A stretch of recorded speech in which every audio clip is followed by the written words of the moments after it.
Everyone today, and thanks for joining this webinar where we're going to have a fireside chat with Carissa Reiniger, who you can see on your screen. So amongst other things, we're going to explore overcoming extreme anxiety, tactics for building a high-value professional network, why it is a good thing to go through adversity. Might sound odd, but why is it a good thing? The importance of choosing where to shift your own energy, why there is nothing more important than self-learning, and how to get the most out of the COVID-19 lockdown.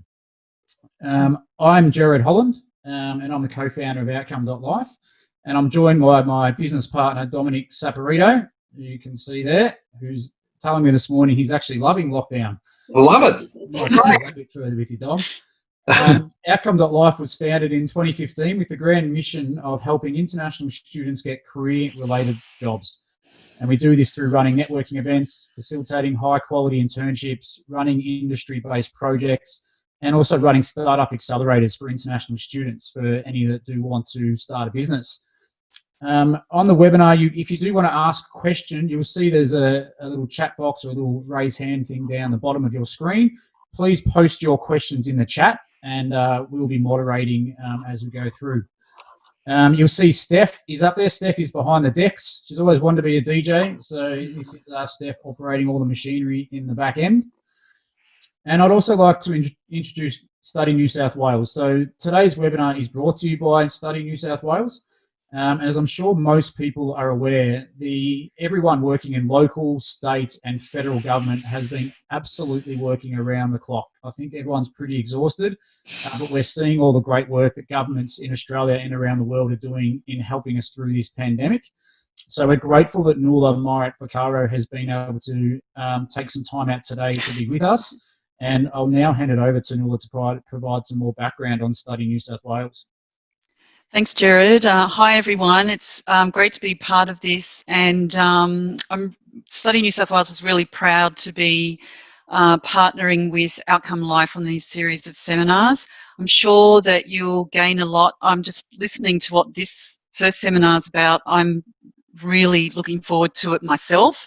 I'm sure that throughout the series you'll be developing, some skills in employability and entrepreneurship and motivation, which is so important at this time.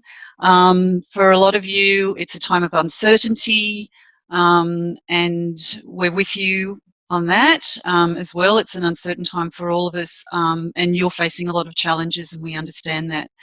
Study New South Wales is a team in the New South Wales government, and we were set up in 2014. And one of our main objectives is enhancing the experience of international students. So we promote New South Wales education and research internationally, and that component of enhancing the student experience and bringing value to your study experience is really important to us. And one of the main ways that we do this is through partnering with organisations like Outcome.Life, and we've been running partner projects with similar organisations since we started. And it's a great opportunity for you to find out about ways that you can be supported and assisted and helped, and that can be through health, safety, your own well-being, as well as work integrated learning opportunities, and we will have a few more of those coming up. So it'd be great if you could keep in touch with us. Have a look at our website if you haven't already had a look. If you haven't already looked, our website is www.study.sydney. We have newsletters. You can find social media contacts there as well. We've got a new welfare services hub, and there's a lot of current information there that will be really valuable to you. So please have a look at it and keep in touch with us. Thanks. Thanks, Nuala, and thanks again for the ongoing support of the New South Wales government, and particularly Study New South Wales for our industry. As Nuala mentioned, part of the objective for Study New South Wales is improving the experience for international students, and ensuring that international students feel supported during COVID-19 is obviously very important. And to do that, we want to be able to empower students to come out the other side. And it's a big part of what we talk about in our business is what happens after COVID, and how do we all come out of it in the best way we possibly can. So we appreciate this period of lockdown is stressful for everyone, but particularly international students when you are so far away from your families. You can't even get home if you want to because flights are shut down, and we don't even know how long these flights will be shut down. It could be until Christmas. And so there is an enhanced level of anxiety that goes with that when you are so far away from home, and we fully appreciate that. This period, however, does create opportunity.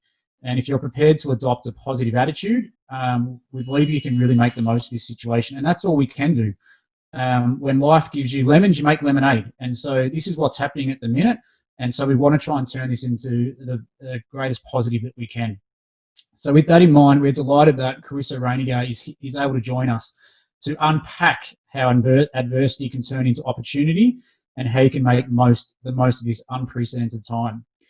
A little bit of a bio on Carissa. Now I'm going to give the official bio, and then I'm going to give my own little added parts to the bio. I'm nervous about that. Yeah. A few years ago, so I have some intel. This could take a while. I know. I don't know what he's going to say now. I think or am I screwed up for a minute? Yeah, Dom, this will impress you, but Carissa started her first business at the age of 22. Oh my God, she beat me by like 2 years. Yeah, and I reckon if I started a business at the age of 22, oh my God, that would have died very fast. Since then, she's worked with over 10,000 small businesses across 14 countries to develop and grow their business with her Help in Silver Lining Action Plan, also known as SLAP.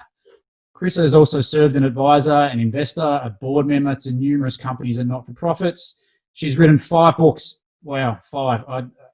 I can't understand how anyone can write 1 book, but writing 5, where you find the time, Carissa, amazes me. And speaks and writes regularly on entrepreneurship, economic development, and economic justice. Carissa has worked with major organisations such as Google, the White House. Is that serious? The White House, Carissa? Yeah. I mean, sort of. Mr. Yes. Trump? Yeah. Some economic development work. Right. Okay. Hewlett Packard, American Airlines. I think American Airlines need a bit of help. That's comforted these days. And her work has been featured in places such as New York Times, and Forbes. Carissa is on a mission to help small business owners make money to do what they love, because she generally believes that we can change the economy one small business at a time. And I know Don believes that, and I definitely believe that. Some other more interesting information on Carissa is that Carissa was nearly half of... Sorry? This is the part I'm nervous about. Turn your speakers off for a minute. It's probably the stuff you're most proud of, actually.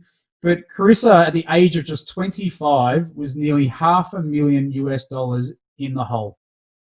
Correct? That is true. That's correct. Mm-hmm. As a child, Carissa's anxiety was so bad that she was actually homeschooled until year 10.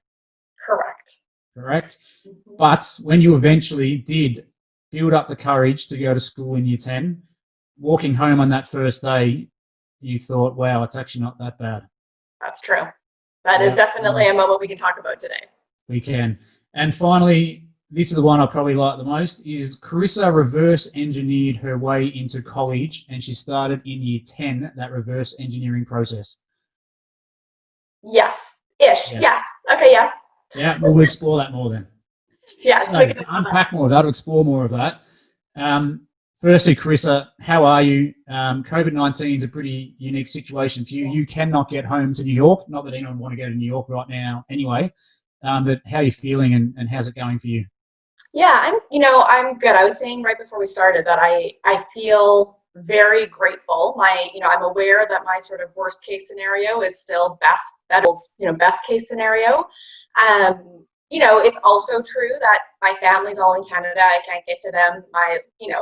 Most of my life, my regular life is in New York. I can't get back there. Mike, my partner's family, is here, so we are around family. I'm grateful for that. But my business works with small businesses, and all of a sudden, essentially, 99.9% of our customers are struggling. And so, talk about uncertainty and anxiety and trying to figure out what to do. I mean, we're just spending every day, all day long, talking with people who are really struggling. I was also telling Dom that because I have so many friends in New York, I have many, many friends that have gotten the virus. Thankfully, most have recovered. I've got one of my good friends who's in pretty critical condition right now. So we're, praying and hoping believing that will turn around.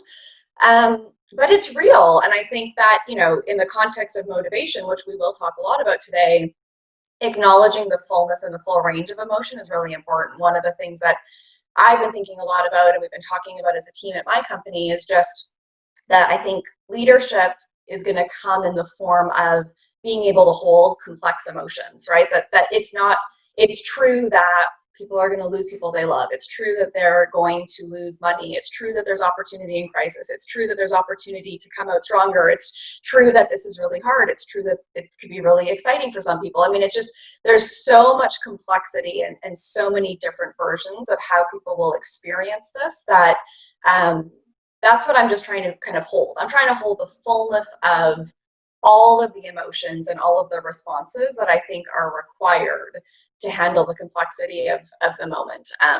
But that's a long way of saying I'm good. Overall, I'm good. You mentioned that you have many, many friends that have actually had coronavirus. So I know about 2, I think, and none of them live in Australia. How lucky are we actually being in Australia right now? If you look at how we flattened the curve, and I think there's only under 50 new infections overnight. How lucky are we being in Australia right now and not in somewhere like in New York or in America? It's a big deal. And I think, again, that kind of goes to just how you frame your mindset. I'm sure everyone's seen it, but there's all these memes going around that says, you could say you're stuck at home, or you could say you're safe at home, right? You could say you're stuck in Australia, or you could say you're safe in Australia, or wherever you are in the world. And so, I think we are at home, but in order to protect others, protect ourselves, and what we're doing, the collective effort is working. And so there's a lot to be grateful for in that. Yeah, and we'll explore that a bit further because I know from speaking to you in the past is that you have a really uncanny ability to turn bad situations into some sort of positive. You might have had a really bad meeting, but you look for what you learnt out of that meeting and take that positive out of it. And I think that is such an advantage, having that skill set. And Dom, who's on this call now, he's another person I relate to that has that ability where you guys can just pull the positive out of anything. And I think it's really important because, and we'll talk a bit more about your routine, how you talk about how you start the day, that first 31 minutes impacts the rest of your day, like in a way that was completely unrecognizable to you before you started putting some of those practices in place. But your mindset will actually produce better outcomes if you can train your mind to do it. 100%. Yeah, and I think it's, it's one of the things that I think is even more important now, right? When the harder things get, the more important it is that we keep our mindset in check, right? And I even believe that our mindset has an impact on our body. So even if you just think about physically staying healthy in this moment, our mindset is first. Everything else stems from that. Our finances, our relationships, our health. It starts with mindset, for sure. So with mindset too, obviously it's important to be ready for things to change really fast. So only 2 months ago, people would have been planning out 2020, and all your 10,000 clients that you have on Slack would have probably been putting in their budgets for the year about what they're going to achieve this year. And in the space of, it seemed like seriously a couple of weeks, everyone's lives got turned completely upside down. What advice do you have for people listening to this webinar about actually being able to deal with that, not just slight change, but severe and dramatic change that happens really fast? Yeah.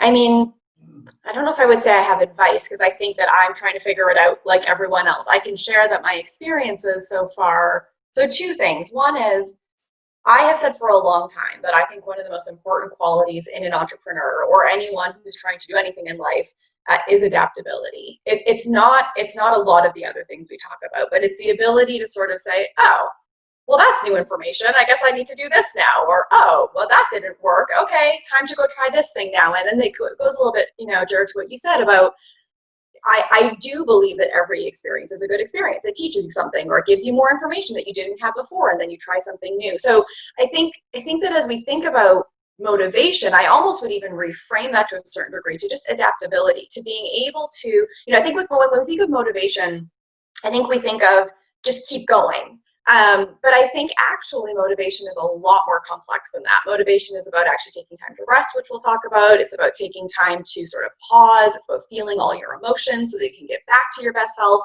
And I actually really think that being able to stay motivated is being able to finesse this adaptability piece. So I think adaptability is a big thing. And we're seeing in our small businesses, the ones who are sort of naturally adaptable are faring a lot better than the ones who are sort of just stuck in their ways, determined that this is the plan and that's the way it has to be.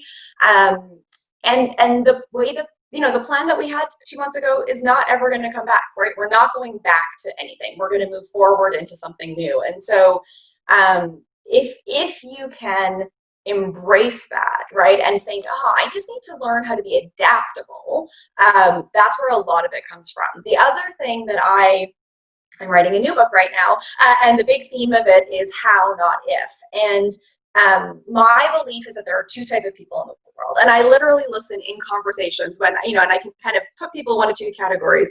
There are people who say how, and there are people who say if. If people get stuck, are not adaptable, usually have a lot of anxiety, and they live in if it'll be okay, if it'll work out, what will happen? I don't know if it's going to be okay. I don't know if I can do it. And it's all these ifs. Ifs get you stuck, and they stop you, and they put you into fear. How people say, oh my gosh, there is a global pandemic. The entire world just shut down in literally like 3 days. We can't leave our house. We have no idea when we're going to be able to leave our house. My company just lost all of its revenue. I can't see my family. I can't travel. My university, career has just been put to a halt. How am I going to handle this? Now what do I do? How do I do this? How do I do that? How do I do this? And so, I think that even just this simple trick, if we can practice listening to how we're thinking, and if we're asking if words, put a stop to that right away and move back into how. How keeps us in action and how makes us adaptable. The last time we had one of these chats, we talked about solutions-focused people and problem-focused people. Totally. And the quote you used then was, you either figure it out or you make excuses. Yep. And so it seems now that's evolved a little bit in your mind as how and if is how you define those people. Yeah, no, it's fascinating when you just listen to someone. And, one of the most interesting things that I've read, and this is something really, important for all of you guys who are younger, who are listening. I was listening to a podcast and someone was like, character's going to be built in this time. And the person on the podcast responded and said, actually, character is going to be revealed. You don't build character in 2 weeks and instantly all of a sudden have character, right? Building your character happens every single day of your life in every single way that you handle every single situation.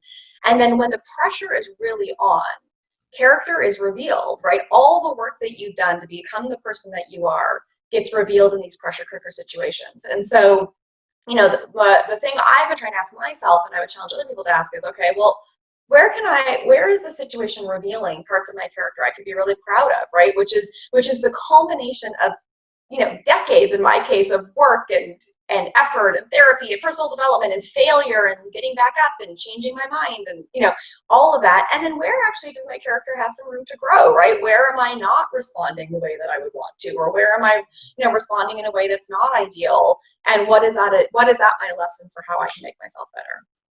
Yeah, and I think in a crisis, people's true character comes out, because I think that's what is there at that point in time. There is nothing else than your real true character. Yeah. And you see people for what they are, and sometimes it's disappointing, but sometimes it's inspiring. Totally. And I think, again, that comes to ourselves too, right? I think sometimes I'm hearing a lot of people who are feeling shame and guilt because they're not productive enough, or they're not this enough, or that, and I think that I think we also have to sort of just be easy on ourselves. This is a tough situation. It's tiring. It's kind of exhausting to listen to news nonstop and bad news and be on the phone with our families and get news about people who are sick. And, it is tiring. And so I think, this whole conversation and all of my optimism and how mindset, is tempered with just grace we need to have for ourselves. I'm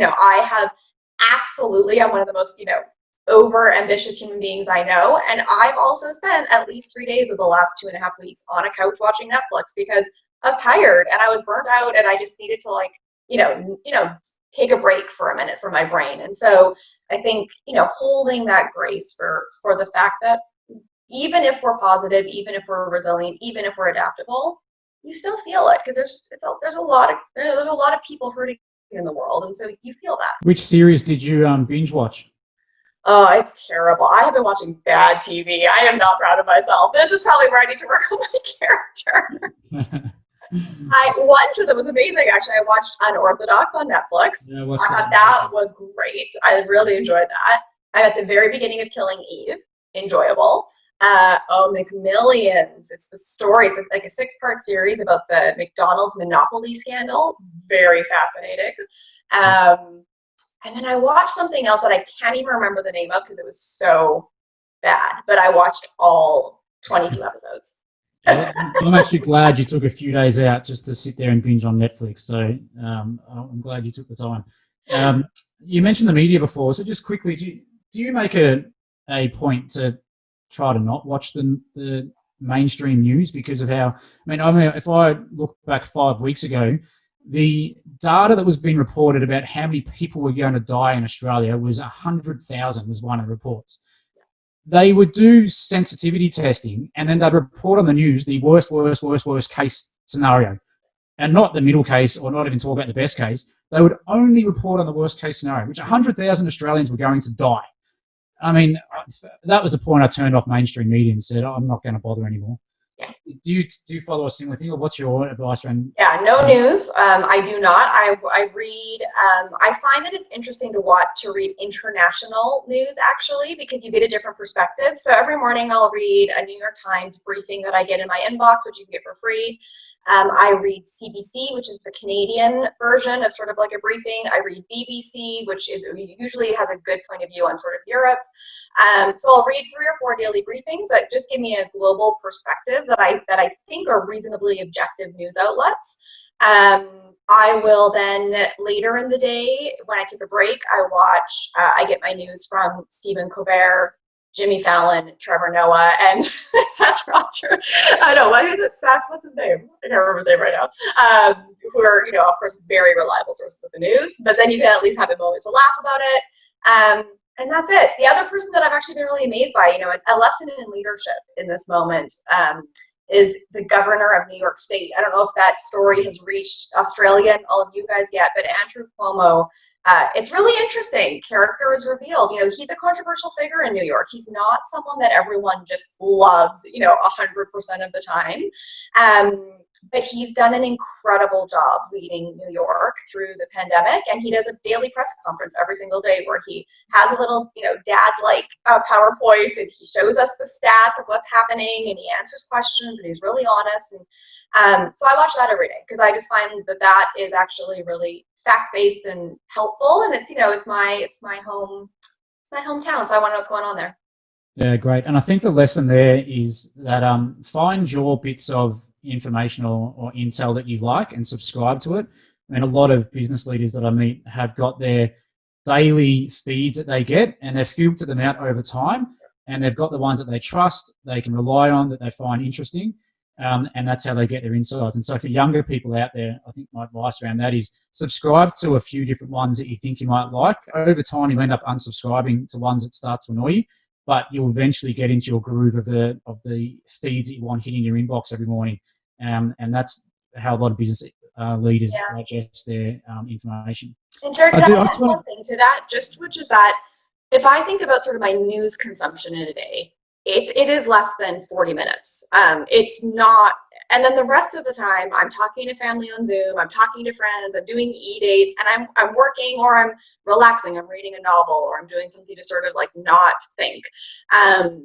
And I do really agree with you, Jared. Like, I think that who you choose to listen to right now is a very important decision, and it's something you have completely in your control, right? We are not victims of the news. We are, we have total free will to listen to and watch what we want. So, even social media people who are really negative, or or who are filling your feed with just stuff that's trivial and not help. Just get rid of it. Use this as a time. If I could sort of say that, like, the first action item to do, I would just say filter out the information you're getting, right? Make sure you've got a dose of fact, get true information. We need to be informed right now. But then also get information that's actually uplifting and interesting and paints a version of the person you want to be and the world you want to live in. And use this as an opportunity to get rid of the stuff that's just not serving you. Because it is what our mindset is largely influenced by what we let into it. It's a massive, massive, massive thing.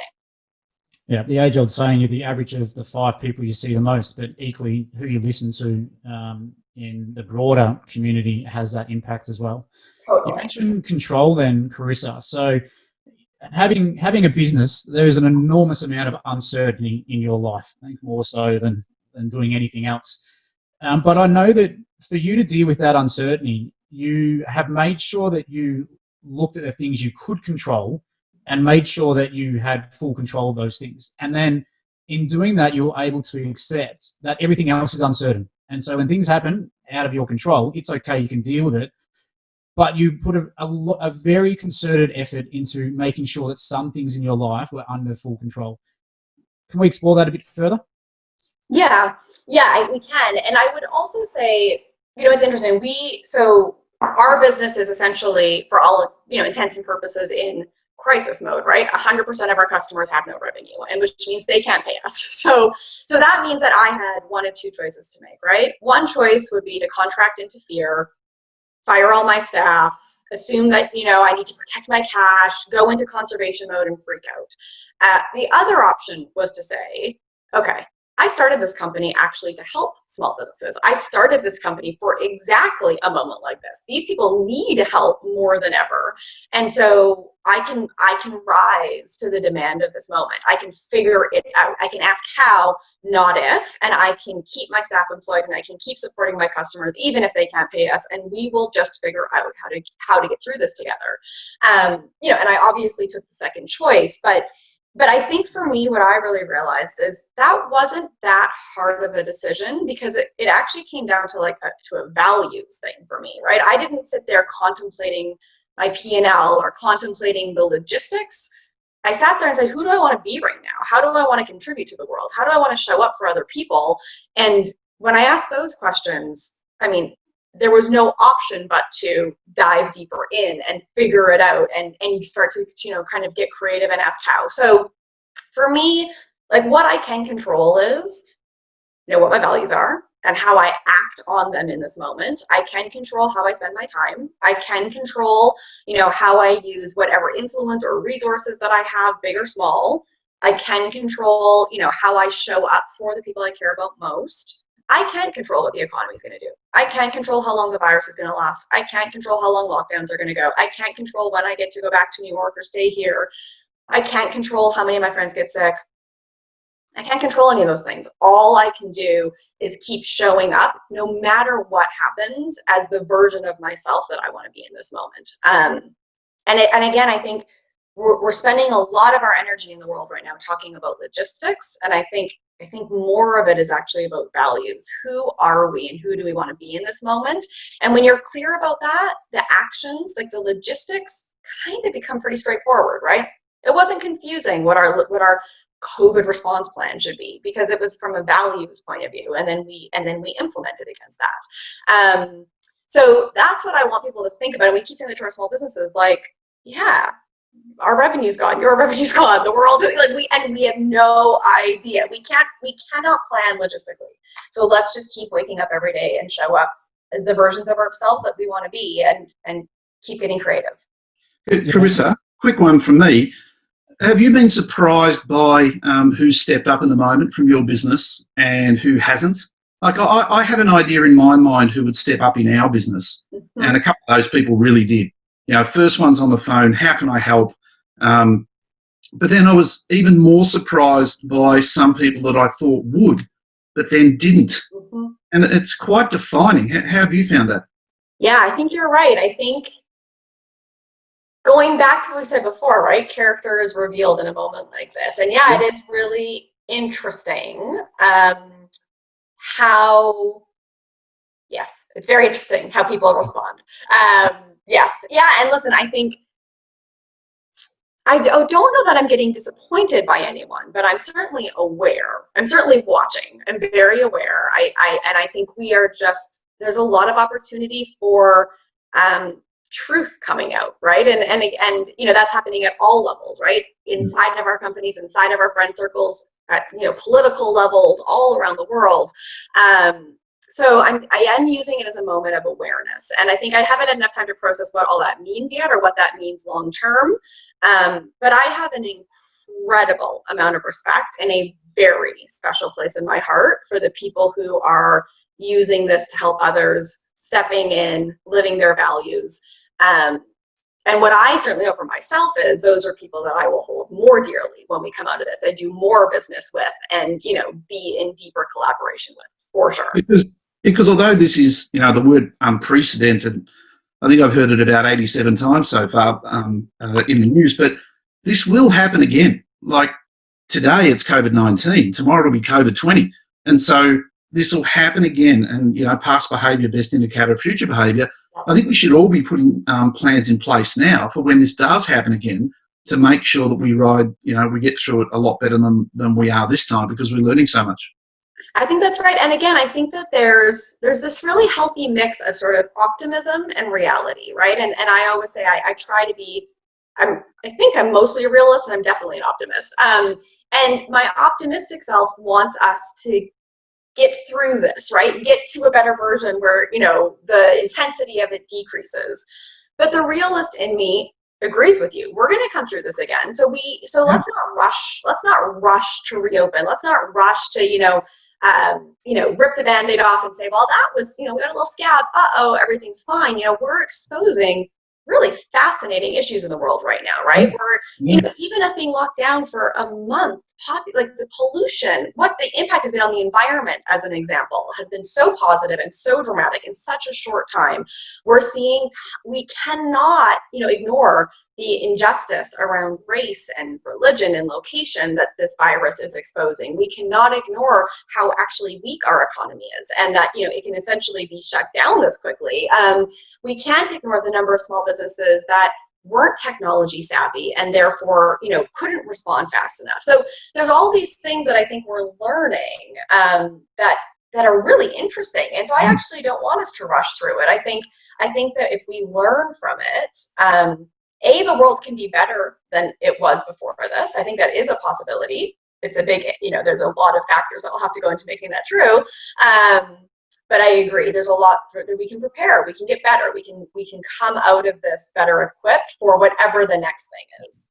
And the small businesses that you've dealt with, have you found them that they've been quite adaptable? Because I know that in our business, we place interns into companies on behalf of universities. The students were fine. The host companies were fine. The universities, my goodness, they were so stuck in their paradigm that students have to be supervised in the physical sense. They couldn't get their head around, how do we do this remotely? But everyone else was fine. So adaptability, I think, certainly in small business, you know, it's a big advantage. I don't know if that's what you found with your clients. Massive. Listen, I think adaptability is what's going to make or break the businesses who get through this or not. Cash and adaptability. I mean, those are the two factors, unfortunately. But adaptability more than cash, because you can find ways to make cash, right? Like, again, you know, that's that how not if mentality. So yeah, I mean, I would say that I think I've been impressed by people's adaptability and tenacity 75% of the time. And I've been concerned and seen it sort of, you know, not what I think will be required 25% of the time is probably, if I had to do a general guess. And I mean, again, our world is moving so fast. Things are changing all the time. And it might not even be a crisis. It's just new advancements that are happening with technology that are going to require all of us to be able to adapt quickly all the time. And it might not look like being shut down in our houses, but it might look like something else we have to adapt to. And I think hopefully this is that wake-up call, right? For all of us, all ages, all industries, all stages of life and career. Oh, instead of being so committed to this is how my life should look, right? It's more, the commitment is this is who I want to be. And then I will show up whatever life throws at me. I will show up as my best self. And it could be anything. Who knows what the world will look like in 5 years? But I can know what I want to look like in 5 years, right? In response to whatever the world brings me. So I think, Carissa, I think what's happening now with the pandemic, it's actually fast tracking by probably 10 years some of the social shifts that are happening. And if we look at the way that how businesses work and operate, it'll change forever now coming out of COVID-19. And the perfect example is that businesses have now worked out they can actually work remotely when they thought they couldn't. Some of the universities that thought they could not do online education have worked out they can do online teaching. And so you won't go back from that, and things will shift completely. I wanted to just unpack that a little bit with you, that yes, the world's going to change post-COVID in lots of different ways. For someone that's currently studying a bachelor or master's degree, or they've graduated 1 or 2 years ago, what does the new world post-COVID look like for them, and how can they be taking advantage of the new world that we're going to be embracing? Who knows? No, I mean, listen, I think all the smartest people that I know are saying, who knows, right? We actually don't know. And so anyone who's sort of saying, this is what's going to look like and this is the formula for success, I think they're full of baloney, because who the heck knows? What I do think, again, though, is true is if we ask ourselves what the world will more likely look like, right, or what the trends are that are developing. So, Jared, to your point, working from home is a big thing, right? Do you have sort of the structure and the discipline and the technical know-how to be able to work from anywhere? That's something that's just going to become a new normal. That's going to be like typing, right? It's just, you're going to just have to be good at that and know how to do that. Again, I think adaptability, this will make sense in a second. About 8 years ago, I met with someone and we were talking about my company and we were talking about what its valuation would be. And he just paused, and he's a big investor in New York. And he paused and he said, let's not think about your company. Let's not think about silver lining. Let's think about the series of assets that it contains. It has, it has your methodology, it has your network, it has your database, it has your brand, it has your da-da-da-da-da. And he made a list of all the things. He's like, now, let's look at that list of assets. What is that list of assets worth, and what can we do with it? That's what we think about when we think about your company. And I think if I was a student right now, I would apply that same thinking, right? Yes, you have a degree, great. Or yes, you're working on a degree, fine. I'm not saying that you don't finish that. But what are your list of assets, right? How do we look at all of who you are? And then how can we either reuse that or retool that or respond to whatever the world turns into in an interesting way? So maybe you got I have an arts degree. Maybe you got an arts degree, right? And your original plan was to do X. But you learned critical thinking. You're aware of, the world around you. Maybe you care about sociology, how people interact. There are lots of ways that skill set, that set of assets, that set of things that you are could become really relevant. So I think it's about, if I was a student right now, I think I would be thinking, I'm going to worry, I'll finish my degree, I'll get the certificate, but I'm going to worry a lot less about this label of the job I'm now equipped for. And I'm going to instead start thinking much more broadly about the person I am, the resilience I've built, the life experiences that I've had, the skill sets I now have because of my education, the life experiences I have, the extra, and what is that package? And how could I use that package in multiple ways, based on how the world adjusts? I think more than ever, the one-trick ponies have been found out. And the people that had put themselves as, this is what I do, now we don't need that anymore, and we don't need it right now. So I think, what an opportunity is now for everyone to rethink that and broaden their skill base. Like I always speak about in small business, that everyone is responsible for sales. I don't care if you're the accountant, I don't care if you're a developer, I don't care what you are. Everyone is responsible for sales. And those that are not, they're going to be irrelevant. And one thing that we've been asking students to perhaps consider is reskilling themselves in some other areas that can contribute revenue to businesses rather than being a cost. An accountant is a cost. A marketer generates revenue. So I think, not being a one-trick pony is going to be an important thing for the future. I think so too. And listen, there's going to be massive opportunity. My company, we're overwhelmed, but there's no way I can bring on more staff right now. My customers can't pay me anything. So could a student pitch me on coming and, working 4 hours a day to get incredible work experience for the next 6 months and literally watch this global company? Absolutely. I need hands. I need help, right? So there's also just so, all these rules that were sort of pre-COVID. Well, an internship has to look like this. No, there's no rules anymore, right? A degree has to look like this. This is the path. No, this is how work looks. I go to work at 9 and I go home at 5. And no, like all the rules are off, right? It's really a fun time actually, because now anything is possible. You could send an email with any idea to anyone right now, and it's not crazy. It's possible. Anything's possible. And so, again, for the people who take advantage of that and who get excited about that, which I do, I sent some crazy emails in the last couple of weeks, but it's a crazy time, right? And so, this is the moment to do that kind of stuff. So as a student, to your point, the possibilities are kind of endless as opposed to limited. That's what I think is happening for students. Instead of it being this sort of narrow path where, because I did this degree, this is what my life looks like, that's off the table. Anything is possible. So it'd be good to explore that a little bit further with you, Carissa. So if we look at the current environment, everyone is in lockdown. There's a lot more time being spent at home.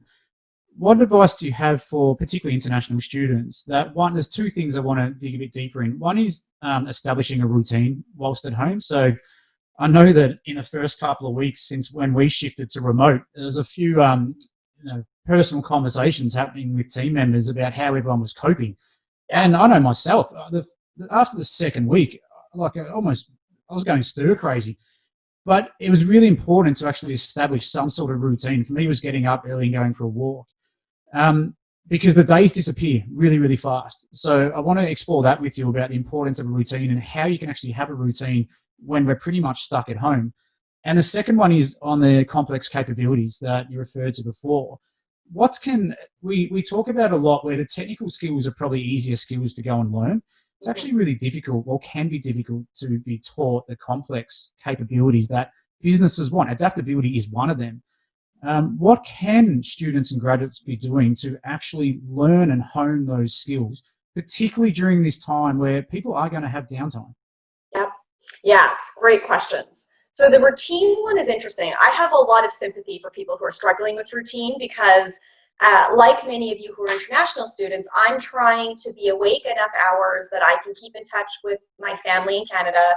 I have to work half days in New York, which, New York, 8 a.m. starts at 10 p.m. here.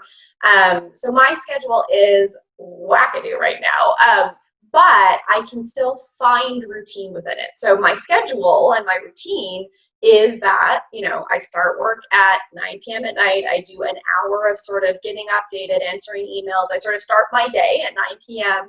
I do conference calls from 10 p.m. to 2 a.m., from 2 a.m. to 3 a.m. I try to decompress. I read primarily. I try to read novels, not anything that's, makes my brain work. From 3 a.m. to 10 a.m. I sleep. From 10 a.m. till 1 p.m. I do more conference calls because I can catch sort of the West Coast and their end of day. Then from 1 p.m. to 4 p.m. I do work, usually project work. And then from 4 p.m. to 9 p.m. I go for a walk and cook dinner and try to watch a movie or, be a normal human for a couple of hours. So even though I have this international reality, like many of you guys might have, where it's, I can't live the standard, morning miracle up at 5, that's just not possible for me right now. I can still find routine. I can still find a rhythm to my day that sort of just grounds me. And so even when things get really off track, the one thing that I have found has really grounded me is at about 4 o'clock every single day, Mike and I go for a walk. And it's just kind of the thing we do every day, unless there's some very weird reason. And I find that just having one thing that I do every day that, I find that to actually be very grounding. So that would be my thought is that, don't get too caught up in that there is only one routine that's necessary, right? I think that that's where we can be hard on ourselves, again, especially if you're dealing with family around the world or international realities where you have to just be up at weird hours like I am right now. But having structure, having your calendar very organized, and having at least one thing every day that breaks the monotony and is something that you do, that's how I've sort of found I could be flexible, meet the demands of weird time zones, but stay grounded in routine. Great. And I know that you've said that the best investment that you have ever made is in your own self-development. Mm-hmm. And being busy is a choice. Mm-hmm. So given there is a bit of downtime now, this is, for me, is an opportunity for people to really work on their own self-development. And that, whether that's in the complex capabilities or it's in upskilling themselves, as Dom mentioned before, to not be a one-trick pony. How important, well, not important, what opportunity is there to turn this current situation into a positive and actually make sure that you are coming out of this as being the best version of yourself and skilled more than anyone else that's currently going through the exact same situation? Yeah, so I think, listen, I think that there are a couple of realities, right? So one is, like, I don't know that it's true that everyone just has all this extra time, right? So I'm hearing from lots of people that actually the days are going faster. It feels like there's more pressure and more intensity. And so I do think that there is space in the day to learn new skills. There is choices that we can make about that. But I think it is also true, and I just noticed someone's cost around, fees and financial stress. I think that that's really, really, really real. And so, I think that if you're sort of in a place where you feel like you're in crisis, then, a lot of energy is consumed in trying to deal with that crisis, whether it's physical or financial. So again, I think really recognizing that for those who are in crisis right now, it's probably not the time to learn a skill. I think, being motivated to get through the crisis and problem solve is actually the skill that you learn, right? So that I think that the resilience comes from, and the skill that you learn is problem solving. It's learning the how, not if. It's trying to get really good at research skills. It's getting really good at making phone calls and understanding what your options are. It's getting really good at maneuvering government systems. It's, getting good at calling and putting decks together or putting ideas together to find funds if you need them in an emergency. It's actually, that is a skill set. Figuring out how to get you or your family through crisis in and of itself is problem solving, resilience, research, creativity, resourcefulness. To me, like, that is, if that's the reality you're in, if you're in crisis, you're going to learn a ton by just dealing with that crisis. And that's enough, right? Don't add more to your plate. That's enough. For those of us who are not yet in crisis, or who are hopefully won't be in crisis, right, who are in a hard time, in a pressure cooker, but not in crisis, I think that definitely, Don, like, to your point, the skills that will come out of this. Sales can never hurt. And here's a tip, every small business is desperate for sales. Could you call a local small business and just get on the phone and try to help them make some sales, right? So there's definitely skills around that. And then there's definitely, I think, again, as much as possible, taking pressure off of ourselves and focusing instead on some of the soft stuff. There's great people in the world like Brene Brown, who's doing ongoing webinars about sort of brave, courageous leadership, vulnerability. I think I'd be learning in this moment and looking at leaders or trying to learn from leaders who are stepping up in courageous ways. To me, that's the thing that's going to be the most interesting coming out of this, is how do you respond to crisis? How do you handle people who are in crisis? How do you have compassion but strength, and clarity of intent, but also the ability to be adaptable? How do you hold that? And I think we're in a life lab of that, good and bad examples. So but I do think on that theme, Carissa, sorry to cut you off. There's a question has been raised the panel, and I want to address it because it's actually touching on exactly what you're talking about. But and we need to address these issues because it is happening, to a lot of people, and that's that university fees are expensive, particularly for international students, and that countries in lockdown, people can't get home. yes, there was a comment made by the Prime Minister about maybe you need to go home if you can't support yourself. And the question is, how do you get motivated? And what you're talking about then about how you react in a crisis, and I know I mentioned at the start when you were 25 years old, you were $500,000 US dollars in the hole at the age of 25. Now, I cannot even imagine what that would be like to go through, and particularly at the age of 25. But I also know that you have been quite open in talking about that the times when you've gone through adversity or when you've been at the lowest points is when you have actually found the greatest opportunities and you've had the greatest successes. So we can't answer this question by saying the government's going to give you support and the government's going to give you money, because we can't control that. We have no idea what is going to be announced in the future. It is disappointing that temporary resident visas don't get part of JobKeeper. We do know that. But equally, this is the situation, these are the cards, the way the cards have been dealt. How are we going to play these cards, I think, is a way to answer this question. And I know you've been through this a number of times. It's not a pandemic, but it's actually been in a different basis. And you've come out of it bigger and better and stronger. And more importantly, I think, a better person. Yeah. Yeah. And I think, I hear the angst in, these comments that are coming in, right? I don't have any money. I can't get any money. I can't get home. How do I get motivated? I've got a friend who's in the ICU and I've been on a ventilator for 13 days and his prospects are not good. How does his wife get through every single day, right? How does his mom get through every single day? Unfortunately and fortunately, there are millions of people right now in genuine crisis around the world, right? Each of our individual crises is not isolated. There are people who are losing people they love. There are people who have lost their entire finances and have absolutely $0. There are people who desperately want to get home and cannot go home. That is true, and that is across the board. And so I do think that, how do I say this properly? I think we have to honor the level of angst that creates, right? It is terrible. Full stop. What all of you guys are going through is terrible. There's no good answer for it. There's no, and also, we all have a choice to make right now. Every single one of us have a choice to make. And it's harder to make that choice, right? When you feel like you are either at the root of injustice, or when you feel like other people are getting more help than you, or this is harder on you than someone else. It's harder to make that choice, but it's more courageous to make that choice if that is the case. And Jared alluded, I started my company when I was 22. I made tons of mistakes, but we grew really quickly. And so on paper, it looked really successful. Everything was amazing. But in the background, our customers weren't paying us, and I was not calling it fast enough.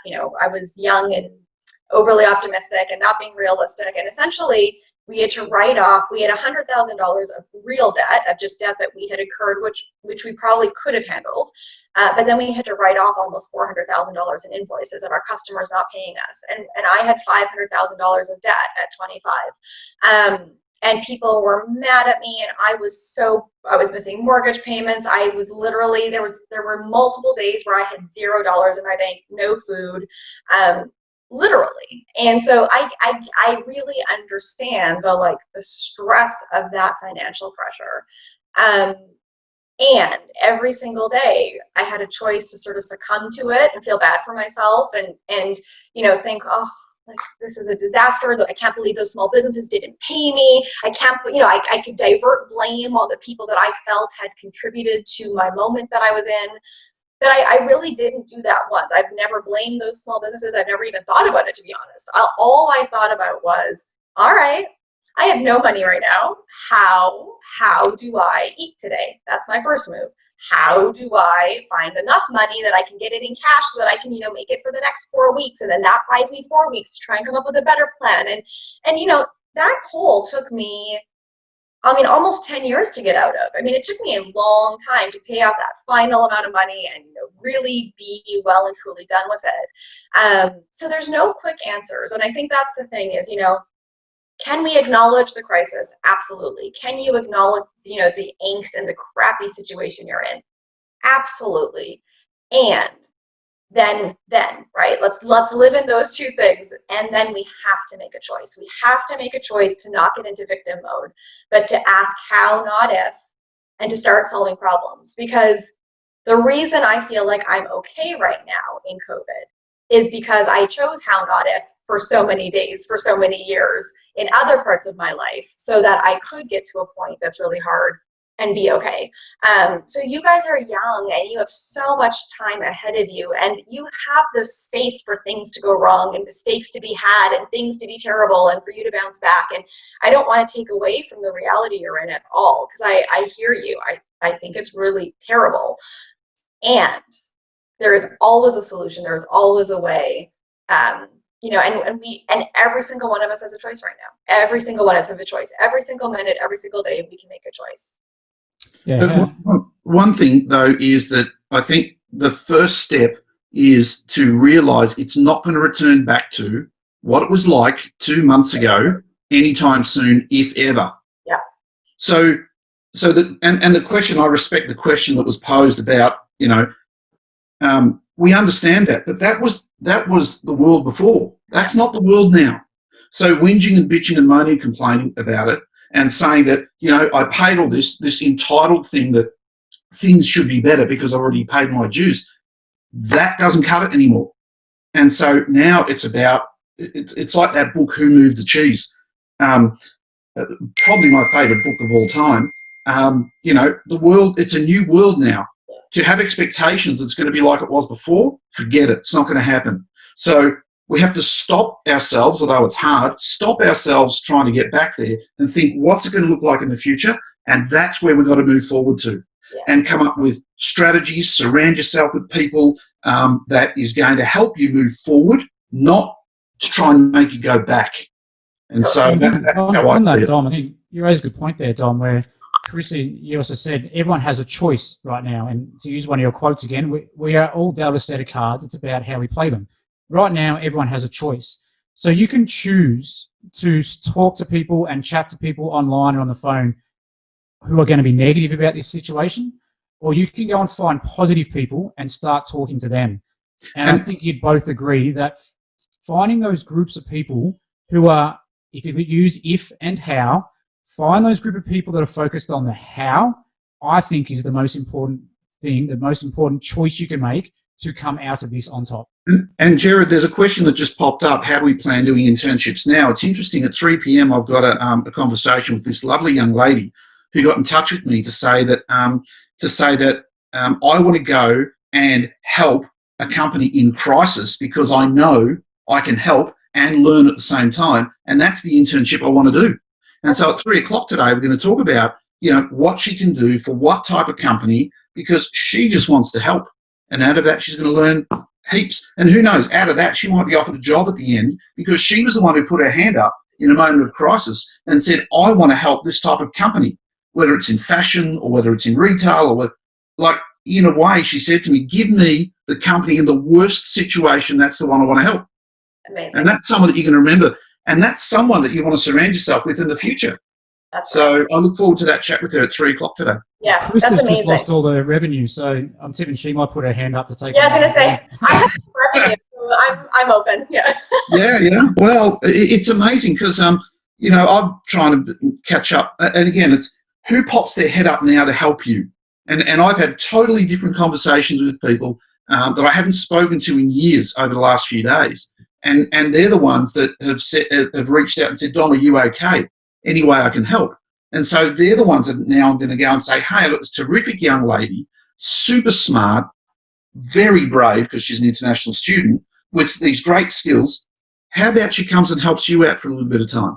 And, you know, that's the type of thing that I think people can do. And you know, sorry, Jared, I'm totally cutting you off. But one thing I do want to say, because I think it's actually really interesting, you know, and it goes to a question that Dom and Jared, you guys both asked earlier, you know, about how people are reacting. The one of the most important things to know is that those 75% that I said are reacting reasonably well versus the 25% that are not adapting well.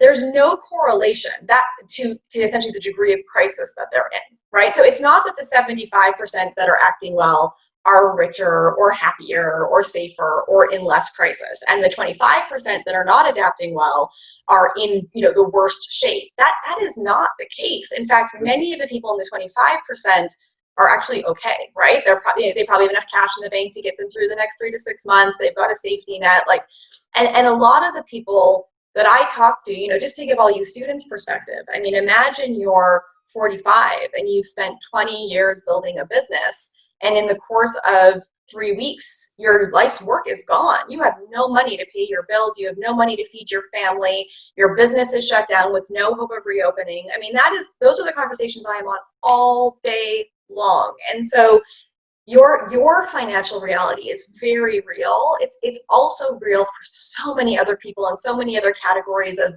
ages and brackets and career journeys and countries. And so again, the thing that I've been most struck by is there's not a correlation between the level of crisis and the mindset and the approach. It's not that the people in a better circumstance are responding better, which is what we'd like to believe, which then would give us the comfort of thinking, well, if my situation really sucks, then I don't have to I don't have to respond because my situation really sucks. I've been the most blown away by some people who honestly are in what I would call financial ruin. I mean, really terrible situations. And they are stepping up. They are helping. They are choosing gratitude. They are joyful. They are getting creative. They are asking for help. They're asking for strategies to think about how they can reimagine what their future looks like. Those are the people that will change the world and create our new world. And again, you guys as students are young enough. You have the choice. Your situation is almost irrelevant. It really is true. All of our situations at this point are almost irrelevant. How we respond is almost the only thing that matters at this point. Yeah, beautifully said. I want to take a bit of a different tack for a second, Chris. I want to throw some of your own quotes back at you, and hopefully you remember some of them. But your entire life is research and development. That's true. Yeah. I think that I had a lot of anxiety growing up, as you know, so I failed kindergarten. It's possible. I was told that I was dyslexic and social phobic. Double whammy. I was extra special. And so I either was going to go into a special needs class and essentially repeat kindergarten, or my family decided to homeschool me because my parents were like, I think she might be smart. I think she's okay. I don't think that she's, needs to be in the special needs class. Let's give her a little bit of time. So they originally were just going to homeschool me for a couple of years, but my anxiety was so bad. Academically, I caught up by grade 3, but my anxiety was so bad that I essentially stayed home till grade 10. I thought I was going to go to theater. Then I did a psych degree. 3 months into university, I was like, there's no way I can be in school for 9 years. And I went to my parents and said, I can't get my PhD in psychology. I'll die in university. I'll get my degree, and then I want to go, do something real. I moved to Toronto, then I moved to New York. If I had ever decided that a moment in time was going to be the full definition of who I was, my life would have been so limited, right? Because I had decided I was going to get a psych degree, that I then had to be a psychologist, what would I have missed in life, right? I could have loved being a psychologist, but what else would I have missed? And so, yeah, I think that, the thing that I really believe very, very firmly is every single thing we're doing is just it's R&D, and every single thing that is great, well, that's an interesting lesson. And every single thing that fails, oh, well, how come that failed? Let me try that again. And instead of thinking that I have a path I have to follow, I think of it more like an experiment that I'm constantly adding new variables to and learning from and testing and pushing and prodding. And I hope that I never stop that. I think that is what makes my life interesting. That's to me what makes it alive. The day that I sort of think, well, that's the plan and period, well, then I think I've missed the point. Yeah, good. You need to be good at people. Definitely. I always say, so we work with all these small businesses around the world, and we technically help them grow their business. But most of them call us their business therapists, because business is not complicated, right? Business, you need to try to make more money than you spend. Business is not that complicated. people are incredibly complicated, right? How we interact with each other, what our triggers are, what our belief systems are, how we work under pressure, what, how we think things should happen. And so when you put a bunch of people together in any instance, a group project at university, a company that's trying to grow, a company that's big and changing, a government institution trying to manage a crisis, I mean, when you put any group of people together in any form, it's really complicated and really interesting. And so I think for me, I have come to see that, I enjoy business. I think it's a fun challenge. It's like an intellectual challenge. But it's really about people. Everything is about people. My relationship, my family, being an aunt, being a friend, being a public, being a civilian right now, right? How people are reacting. I mean, everything is about people. Everything. Yeah, I agree. Everything's about the people that you know. But you mentioned you moved to Toronto and then New York. Mm-hmm. And if I remember correctly, when you moved to Toronto, you did not know a single soul. Or New York, or Melbourne. When you went to New York, you didn't know any, and Melbourne as well. Mm-hmm. So Dom and I, we rabbit on all the time about building your network and how important your network is. And then we get it thrown back at us all the time saying, but I've just moved here, I don't know anyone. Yep. So tell us about your spreadsheet with 100 names on it. Yes, my 100 challenge, my infamous 100 challenge. So yeah, when I moved to Toronto, I did not know one person. So literally not one. 7 years later, I moved to New York. I did not know one person when I moved to New York City. And then 7 years ago, I started spending 3 months a year in Melbourne. And other than my boyfriend, I did not know one person. So 3 times, in my life, I've moved to a new city. At Toronto, I moved by myself, so I was single and 100% independent. New York, the same, and then obviously I have my partner in Australia, which made that a little bit easier. So the way that I do this every single time when I move to a new city or when I have a new project or a new thing that I want to do, I call it the 100 challenge. It's not very exciting. And this, I'll get to the punchline in a second. So I open up an Excel spreadsheet, I label 100 spots. And my job is to put 100 names on that spreadsheet. And I am not done the challenge until I have reached out to and interacted with 100 people. And the rule is usually that, you reach out to 100, 80% ignore you, which always happens. So I just, I get good at being ignored. I get good at being rejected. I am rejected all the time. So I just plan for it. Okay, well, another person did get back to me. That's one of my 80. Great. Got, check. It's actually like a sign of progress that another person ignored me. Usually 20 people respond in some way, helpful or not.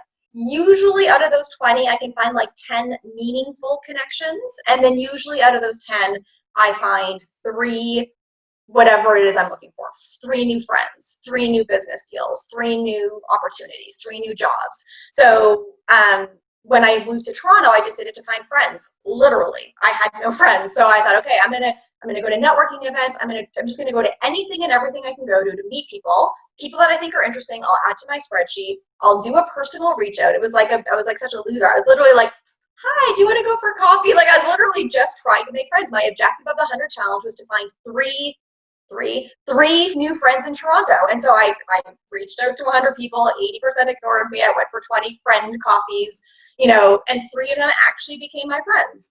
I've done it for work stuff, right? When we launched our software a couple of years ago, 100 organizations that I thought could market it or buy it, right? 80% ignored me, 20 had a call with me, 10 we did something together, 3 became really concrete, long-term relationships. My brother, who's younger, he's more closer to your guys' age, he was looking for a job and he couldn't find a job for like 3 months and he was getting stressed. Actually, I think it was more like 6 months. It was a while. So I was like, all right, Jay, we got to do the 100 challenge. I'm coming to Toronto. So I flew from New York to Toronto and I said, I'm not leaving until we send 100 resumes. And he wanted to be a product manager. And there were only like 57 job postings for a product manager in Toronto in that moment. And he said, well, how are we going to do a 100 challenge? And there's only 57 job postings. I was like, well, we're just going to find other companies that look cool and we're going to send them messages. He's like, but Carissa, there's no job posting. I'm like, it doesn't matter. We can still message them and say we want to work with them or talk to them. So we sat there for 5 days and we did the 100 challenge and we made the list and we sent 100 personalized emails and we We emailed the founders directly, and sure enough, 80% ignored us, 20 responded. I think he literally got 12 interviews. It was almost like perfect math. 12 interviews, 3 offers, and he got his dream job. And I think the lessons in the 100 challenge, I've done it so many times. The lessons are so obvious. Number one, you have got to get good at rejection, and life is a volume game. If you think that you're going to wave a magic wand, make one phone call, go for one interview, and all of a sudden life is going to magically work, like, good luck to you. People always like, you're so good at sales. I'm like, no, I'm so good at rejection. I get rejected. I must be one of the most ignored human beings on the planet. The number of emails I send and phone calls I make and ideas I pitch that just go nowhere is astounding. It's astounding. But I know I'm playing a volume game. And so you've got to sort of open up your mind to the amount of volume you have to create to get that one gem. The gem doesn't come because you got lucky. The gem comes because you got 99 no's and then that one came. And so, you've got to be prepared to do the work. The other thing is, just quickly on that, Carissa, that volume game. Volume game doesn't mean applying for 650 jobs on Seek. No, it does not. Your version of volume game is being extremely strategic and extremely targeted. The fact you spent 5 days with your brother, now the fact that you got a job, the return on investment of that 5 days for you is you probably can't even put any value on that. No question. Best investment we could have made. But you're prepared to put that time in to actually get the results for it. But it's not sitting on job boards aimlessly posting applications. No, it's a very good point, because in that specific example, what we literally did is we found the company that we thought was interesting. We found the founder or the CEO of the company on LinkedIn. Jason connected with the founder directly, sent a personal note in the connection request, not like a spam note. Hey, I really think this is interesting about your company. So we did research on the company. Why did we like it? We wrote a custom cover letter. We sent it to the email that they said he should send it to, but then CC'd the founder's email or the CEO's email, because we figured out what their email formula was and just guessed what the email was. And so it wasn't 100 like, click, here's my standard resume, click apply. No. It was 100 researched, personalized, thoughtful connections, direct to the top. It was like real work, real thoughtful work. Yeah, and I just wish every single student would take that advice, because I know Dom would agree with me on this, but if everyone actually took that approach, their propensity to land a job in their career or what they want is so much higher. But I think 95% of people can't be bothered, and they just won't do it. I honestly think you have. Oh, go ahead, Dom. Yeah, they take the easy option. I mean, applying for jobs on Seek is just so easy to do. Yeah. And so that's the option. And it's a little bit the same now that, wanting everything to go back to how it was before and saying that the government, you should fix this. I mean, that's the easy option. Yep. Mate, the hard option now is saying, right, the world's turned to shit. What are we going to do about it? What am I going to do about it? Who am I going to speak to? Who do I surround myself with? It's exactly the same thing. Yeah. So, and this is short term. Like, the coronavirus isn't going to be here forever. So when we're coming out the other side of it, what position are you going to be in? Are you going to be in the exact same position now, a worse position, or a better position? And if you make the right choices, you've got to make that lady that reached out to you, Dom, saying, let me go intern at a company that's in crisis. I guarantee as we come out of the crisis, I guarantee she's got a job. Yeah. Well, it's interesting too. Someone put up before, after the crisis, what are the industries that are going to move forward? And I would say all of them, that things are going to change. And to me, the number one thing people should be thinking about is automation. The world is moving towards automating everything, getting online, doing things remotely. So it's every industry, every type of business, but they're just going to change the way they work. So what skills, how can I skill myself up to start delivering automation in marketing, in accounting, and how do we work remotely? So you've got to think about these things, about how the world is going to change. It's not that industries are going to fall off the face of the earth. A couple will, but not many. It's just how are they going to change? What type of different ways that they're going to conduct business, and make sure that you know how what that looks like and skill yourself up for that. The obvious one, marketing, is CRMs, automating CRM marketing. Like if I was a marketing person, forget about strategy. No one cares about strategy. You can do marketing strategy in a day. But to get someone to deliver it and to automate it, that's what people are paying for. So things like that. Yeah, and I think to all your guys' points, right, like, again, I just think a lot of people are looking for, and this is human behavior, and this is true in coronavirus, and this will be true after coronavirus, and it was true before coronavirus, right? We are looking for someone to save us. Yeah. Stop looking. They're not going to. We are looking for the quick win. Doesn't work that way. We're looking for the easiest way to get what we want. Doesn't work that way. Like, and it doesn't mean that life has to be hard, but it means that you have to work hard. You have to, if you want something, you have to go for it. And, you know, one of the things that I always say when people talk about, you know, my career and, you know, the good and the bad of it, you know, the thing that has got me through is tenacity. That is what I have in spades. I'm not convinced that in fact, I am sure I am not the smartest person in this room. I'm not the only one in the room at the minute, Carissa, in your room. Yeah, that's true. Maybe I am the smartest in this room. That's fair. It's an easy competition. But I do not give up. And that is the only reason I am still standing when others may not be. And I won't give up. And that is why I'll make it through this. It's not because I'm smarter. It's not because I have more money. It's not because I'm fancier. I just am not going to give up. Yeah. Carissa, there's a good question on here from someone that said, how did you overcome your anxiety? That is a good one. Yeah. So the short version of the story is that so I've done a lot of work on myself, and I don't know is the answer. I probably need to like really think about. I don't have an answer to that because I think anxiety is really complex. What I do know is a couple of things. One is that my family was very supportive of me, and there was probably at least an hour every single day of my life from the ages of 5 to 15 where I'd be getting really anxious, and my parents would sit me down and we'd talk about it, or we do there's a verse that says, I do not have a spirit of fear, but of power, love, and a sound mind. And I just say it over and over and over again. And so just, what I would now call sort of affirmations, meditation, processing, letting it come out, right? Like getting it out was really important. And thank God I had parents that were really supportive in helping me do that. Then the other thing I learned about myself, so I used to say that I could feel my anxiety like starting to come. For me, everyone feels anxiety differently. For me, it starts in my stomach. Literally, I could feel it. It would come for whatever reason, and I'd be like, "Oh crap, it's coming." And my physical description of it was that it would just start to it started in my stomach, and it would just start to sort of like rise. And eventually, if I didn't catch it fast enough, it would come over top of me. And then once it was over top of me, it was a lot harder to get it off. And I often describe my anxiety as like a burlap sack, where I didn't change when I had anxiety. I was still in there. I was just masked. I was muffled by this burlap sack of anxiety that was so overwhelming that I couldn't think rationally and I couldn't do normal things and I couldn't be myself.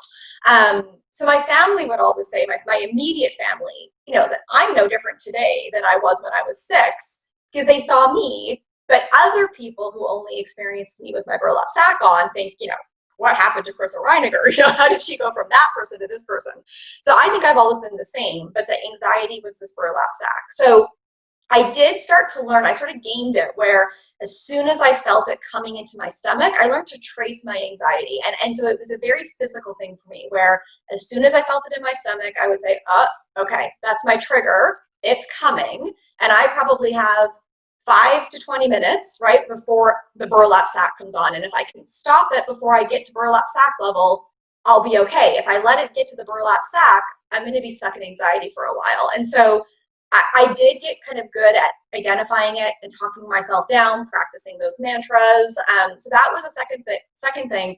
The third thing, which actually Jared alluded to earlier, a thing that I learned about myself young, and I still use to this day, is I know that I'm super stubborn. And so when I say I'm going to do something, I refuse to not do it. And it might take me longer than I thought. It might not go the way that I thought, but like I cannot quit. I don't. And it's not always a good thing because there's some things I should just quit because it's just silly. But once I've said I'm going to do something, I will do it. So I had this realization that if I called a bunch of people and said I was going to go to high school, then I'd have to go. Like my stubbornness to do what I said I would be bigger than my anxiety. And that's what I sort of learned is like, what is the thing that drives me is bigger than my anxiety. And so that's what I did. I called 3 of my aunts. I called my dad. I told my mom, I'm going to go to high school. They're like, really? Are you sure? I'm like, I got to go. And I said, we need to go right now. Like, Mom, before I went out, I just called 3 people. Can we get in the car right now? Like, I need to register right now. So we literally got in the car. We went to the local high school. I registered in that moment. I threw up almost every single day that summer. I was a wreck leading up to actually high school starting. But I had told people I was going to do it, and I'm stubborn. And ultimately, the way that I kind of was able to gain my anxiety is I could identify it and calm it down before it became too much. And I learned that my tenacity, my stubbornness was greater than my anxiety. And if I could put that on top, it would beat my anxiety. And to Jared's point, I went to high school my first day. I hadn't been to school since kindergarten. I did not know a single person. Same thing. I went to the high school, did not know anyone. And I remember walking home that day, and it was a profound moment. And I was like, oh, that wasn't that bad.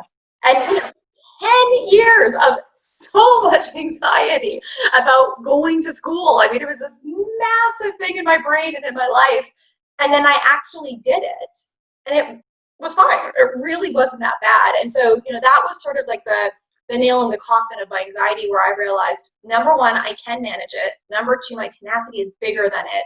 And number 3, I could sit and worry for a really long time, or I could actually just try it and probably it'd be fine. And now I'm someone that's known for trying anything and taking risks and going for it, because it's better. It's better than the alternative. I like you mentioned you traced your anxiety, Carissa. So does that mean that as you feel it coming into your stomach, you try and work backwards to what the root cause of it is, and then try to smash that on the head and say, well, hang on, if that's what's causing it, well, why is that causing it? Well, if I go and do this, well, then that's no longer an issue. And we could probably have a full session on trying to beat anxiety. It's probably maybe one, Dom and Steph, we should look at, because I know, particularly during this period, it's going to be an issue for a lot of people, and everyone has different tips on how to get through it. But I think from what you're saying, Carissa, is that you worked out for yourself personally what would help you get over it, being self-aware enough. And for you, it was, I know if I say I'm going to do something, I tell other people I'm going to do it, I have to do it. So you were self-aware enough to know that that was a trigger point for you. And so then you put a strategic plan in place to go and deal with that. And it's probably, maybe in another session, it'd be good to maybe deep dive into that, because it's going to be different for everyone. But how can we help people have those conversations with themselves to help them get through it? Totally. And I think too, like I've done a lot of therapy in my life. I'm not ashamed of that. I've got coaches, I've got mentors, I do classes. Like I love learning about, myself, other humans. Like, I think it's interesting. And so when you take the shame, and I see the question here as well, like, how do you stay focused and not let many rejections affect you? I think that actually the answer is the same when it comes to getting to the root of anxiety, not letting rejection get to you, right? I am a work in progress. I have a lot of work to do, but I am much more comfortable with who I am today than I was 10, 15, 20, 30 years ago.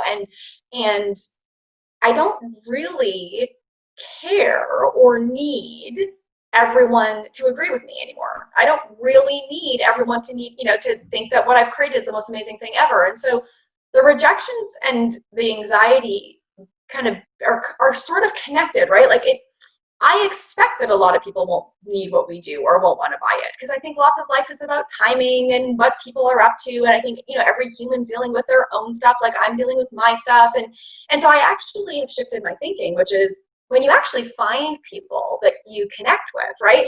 Jared and Dom and I connected right away. Like that's actually a beautiful small miracle. That's not the norm. That's a miracle. That's beautiful. Like that's when all the work I did and all the work they've done and all the work we both did and all the connections we've all done and all the meetings that didn't go, like, then you get one that works. That's the miracle. And so it's actually shifting from focusing on what's not happening and expecting it all to work to saying, a lot of stuff won't work. A lot of people may not like me. A lot of people won't call me back.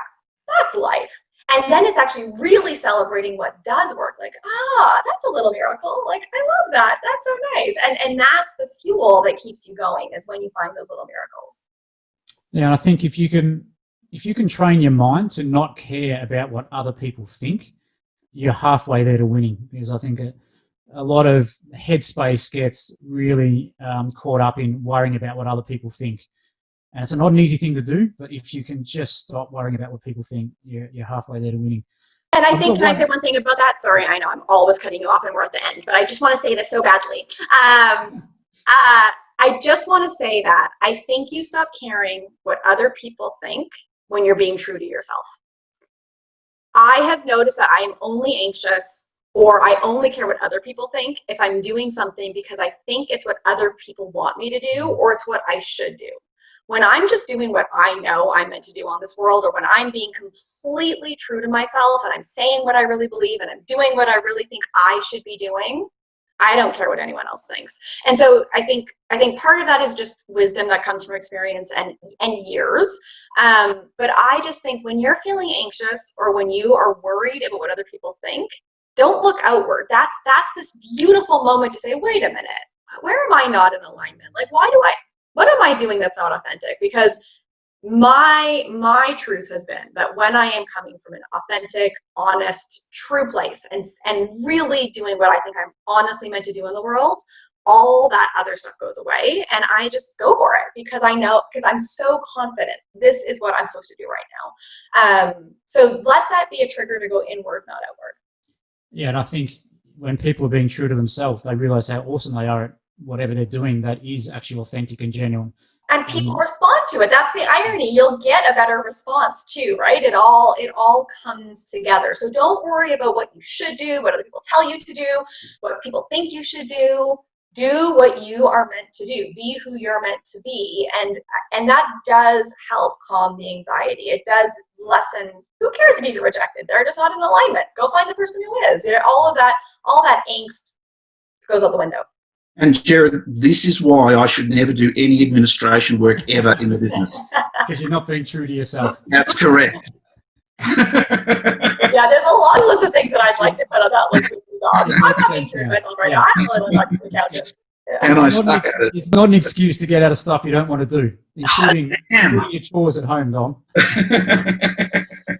So, Carissa, I've just got one more question for you, and then we're going to wrap it up.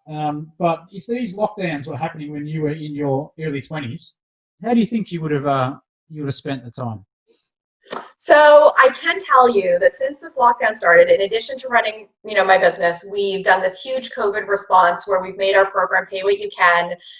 We launched a campaign called Buy From Small Business with a website encouraging people to buy from small business in the midst of the pandemic. I've planned a weekly family Zoom chat for my family around the world, including themes every week. Like we did a gala one week where we all dressed up in cocktail attire and had a program. We did a beach party the next week. I've programmed a weekly concert series where I'm choosing amazing small businesses and artists from around the world and taking my friends on a world tour, and we're all chipping in $10 and being able to then pay the artists so that they have money. So I'm definitely someone that jumps into action in crisis. That is who I am.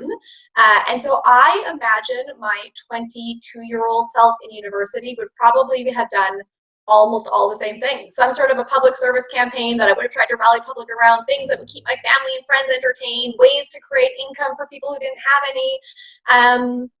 I think that is one part of me that has not changed with age. I think I probably would have done almost the exact same things, actually. I've always been an advocate of theme parties. So that definitely would have happened regardless of age. Yeah, I think I've had a couple of virtual dinner parties with my family. Easter Sunday was a virtual dinner party with the family. So that's our new norm. Yeah. The little tips. It's last time we had a chat a couple of years ago, you actually said you're ready for your next failure. And it sounded weird, but when you actually when you do know you as a person, you actually thrive in these type of environments. Because for you, you're like, wow, we can get into something, we can fix stuff, and we can make it better. Well, everyone is scrambling. You'd be one of the problem-solving, the solutions-focused people. Yeah, I'm really activated right now. And again, it's not, to be clear, my business has no revenue. I don't we're in trouble. To be clear, everything's not rosy for me, but I'm so interested in this moment, and we'll figure it out. Yeah. Well, Carissa, thank you very much. I really appreciate how honest you are, and you really are humble in the way that you deliver. You have terrific stories, and you're happy to talk about anything and be honest about everything. I think being vulnerable is really important because it helps other people. And by being able to talk about your experiences in such an honest way is extremely valuable. So thank you for your time. I know you're busy. You're probably just, I don't know if you're about to go to bed, if you've just got up or what the hell's going on. Very I never know when to message you. I don't know either. But good luck getting through the crisis yourself. We thank you very much for being on the webinar, and talk soon. Thanks you guys. Thank you. Good luck to everyone. It's going to be okay. That is what I believe. It's going to be okay. Yeah. Thanks everyone for joining. Thanks, guys.